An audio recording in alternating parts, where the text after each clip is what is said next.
Hi guys, it's lizzisimss here. Welcome back to my channel. I hope you're all doing okay, staying safe and taking care of your mental well-being. So today I have another speed build for you. This one is a tiny Tudor cottage built in, I always forget, I think it's Windenburg. It's the Cottage Am See lot. It's one of my favorite lots in the Sims just because the landscaping and the environment around the lot is just so beautiful. It's near like a lake and a stream and it's very secluded. It's just really pretty. So I decided to make a tiny Tudor style cottage. At least to me, I think it's Tudor. I'm really not very good with architectural types of architecture, let's say. I'm just not good at it. Architectural styles, that's what I was meant to say, but I'm not very good at distinguishing what's what. It looks Tudor to me. Let's say it is. If it's not, I'm sorry. But I believe it is a tier 3 tiny home, so technically I think it's classified as just a small home. I can't really remember what the tiers are, but I have been really into building tiny homes lately. This one is on the bigger side, but coming up I do have a tier 2 tiny home, which I'm really excited to show you guys. It is a beach house, which is very unusual for me, as you'll see coming up, but I haven't managed to build a tier 1 tiny home yet. I find them very difficult. I'm not sure if I'll ever be able to do it, but I will try. This home isn't like the biggest either, like the way I kind of laid it out. I'm not the best with floor plans, but this is just big enough for a 1 or 2 Sims. I believe I did put a double bed in the bedroom, so 2 Sims can live in here. But I did manage to fit quite a decent sized bathroom in the build, which I'm really surprised at, because usually when Simmers build tiny homes, it's usually a 1x3 tile like bathroom, just so like we can optimize as much space as possible. But I think I did manage to squeeze quite a decent sized bathroom in here. There's also laundry, the kitchen and living room and dining are all kind of squished in together. It is quite a small space in there, but the bedroom is also decent sized, and there's also an extra bathroom upstairs, so that it is a 2 bath 1 bed home, which is quite unusual. But you know, it's fine. I always find that you need more bathrooms in The Sims because they keep walking in on each other and it all gets very awkward. So I think 2 bathrooms is fine, having 1 upstairs and 1 downstairs. But I really like how it turned out. I think the shape of the house is, I mean, it's not groundbreaking or anything, but it's interesting, at least for me.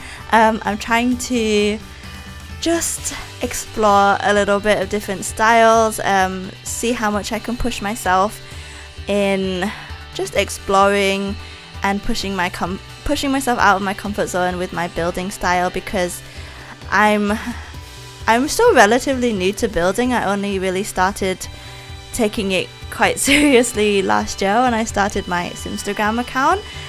So I still have a lot to learn, but I'm really enjoying exploring new styles. And I really like how this one turned out. I even used a little bit of the terrain tool, which I have always found very difficult in The Sims 4. So I tried to make sure that the plants I used didn't jump up too much, because when you use the terrain tool, sometimes they can not actually fit on the floor or the ground as it is, that they kind of like levitate a little bit. So I tried my best to make sure that they didn't. I'm still not 100% like just not very used to using the terrain tool. I find it really hard. So it's on a slight hill. There's just a very small hill which isn't the most like what I said, groundbreaking use of the terrain tool at all, but hey, I I tried my best. But yes, this Tudor style house, I think it's on maybe a 40 by 30 or 30 by 20, I can't remember all these lot sizes, but I did use a lot of the debug plants, as I tend to, and I just fitted a few stone fences here and there. I didn't want it to be like really closed in. I wanted the space to be quite open, but I still wanted it to feel like its own space, if you get what I mean.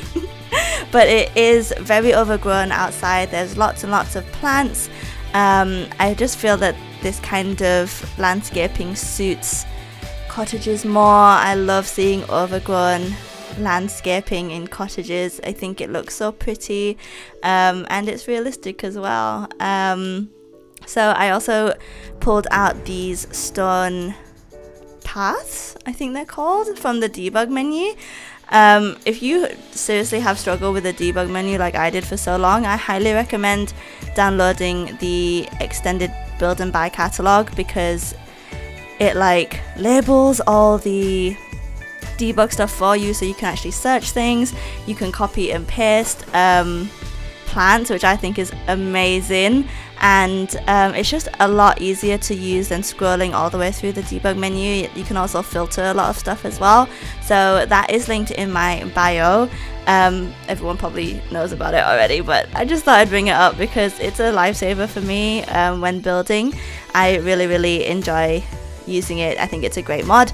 But here we are moving on to the inside. So as you can see, the floor plan is really simple. I did kind of struggle with what to do with that little like hallway space there on the bottom floor, but that's where the laundry turns out to be. And yeah, you'll see that I feel like I fit quite a lot of stuff I fit a lot of stuff in the home, like a lot of clutter and quite a bit of furniture. But the living space, I'm just gonna say it's not like the most practical, but honestly I think it looks quite realistic and quite I don't know, like if you had a small space, this is probably what you would do with it.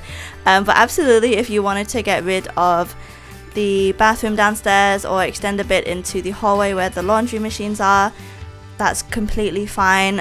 It would make the living space a bit bigger at least. But here I'm just decorating the entryway just with the classic entryway decor. I do imagine that they have a pet, so there is quite a bit of furniture from cats and dogs in here, but yeah, this is just a really simple entryway. I used the paranormal stuff pack wallpaper all over the house because I think it's so pretty.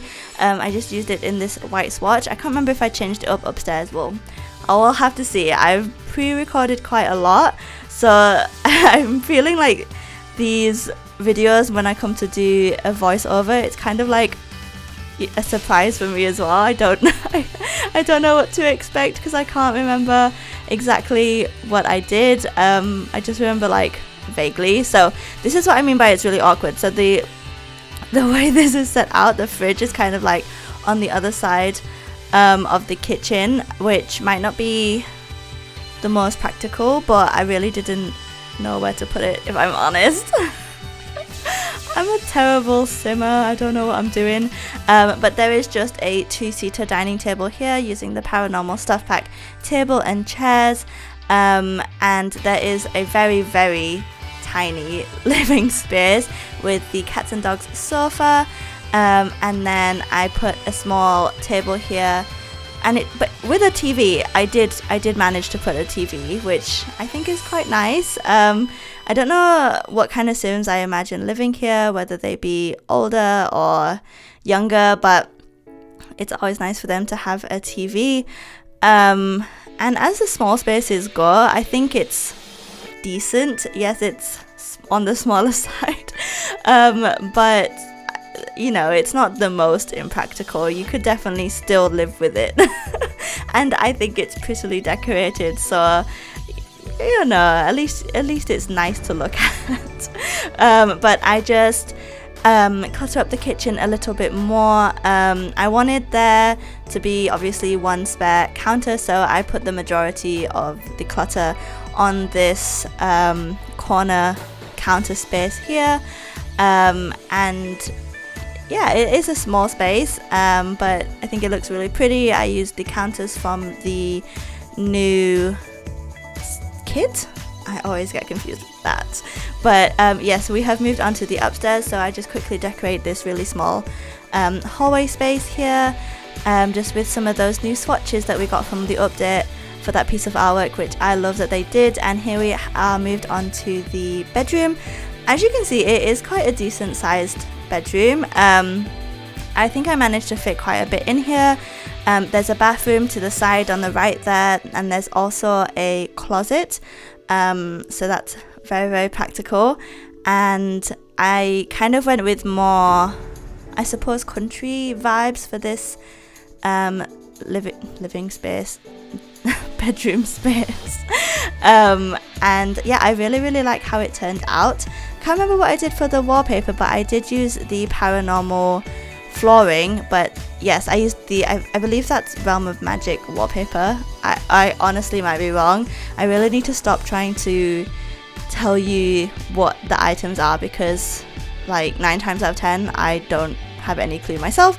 But there is just a small side table here, and then I added just some bedroom clutter like a basket, and I think I put some more art on the walls. I put those like bird pictures from cats and dogs, and honestly I'm obsessed with them. I think they look so cute, and I don't know why it's taken me so long. I think I watched Evelyn's video and I saw that she used them, and I was like, where are those from? Are they from like Batu or something? And I don't have them, but I don't think she has that pack either, so I was like, where are they from? And they're actually like a live edit object, I think, and they look like a feather in the menu, and you pull it out and it looks like that, which I think is amazing. And I just really like them as a bit of art. I think they look kind of modern in a way. But here I just decorate this small hallway where the laundry is, and that is pretty much it for this build. So I hope you did enjoy this one. If you did, please do like, comment and subscribe. Leave any build suggestions you might have for me in the comment section below, and I'll see you guys in the next one. Bye guys!